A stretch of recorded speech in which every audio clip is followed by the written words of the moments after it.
Hello বন্ধুরা, যমুনাদিক YouTube চ্যানেলে দেখো তোমাদের সবাইকে স্বাগত জানিয়ে আবার চলো নতুন রেসিপি নিয়ে। দেখো আমার রেসিপির নাম হলো আজকে কাঠি কচুর মাখা করব। দেখো আমার চলো আমার সঙ্গে থাকো, দেখতে থাকো আমি কেমন কাঠি কচুর মাখা করে। আমি একটা প্রেশার কুকার নিয়েছি, প্রেশারের মধ্যে দিয়ে দিলাম কাঠি কচুটা, আমার ধোয়া ছিল, সিদ্ধ বসিয়ে দিলাম। কচু সিদ্ধ লঙ্কা ভেজে নেব। দেখো কি সুন্দর সিদ্ধ, পুরো খোলা থেকে ছেড়ে গেছে। শুকনো লঙ্কাটা তো আমার ভাজা হয়ে গেছে, আমি এবারে গ্যাসটা বন্ধ করে দিলাম।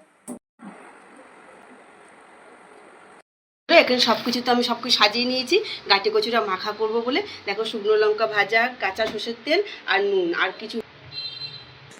আর এই দেখো বন্ধুরা নুন দিয়ে দিলাম। হ্যাঁ দেখো বন্ধুরা, এরকম করে খুব সুন্দর করে গাঁটি কচুটা তো আমি মেখে নেবো। গরম ধোয়া ওটা ভাত খেতে সত্যি খুব ভালো লাগছে বন্ধুরা। তো আমাদের করে খেয়ে দেখো কেমন লাগে। ফিরে আসবো পরের ভিডিওতে।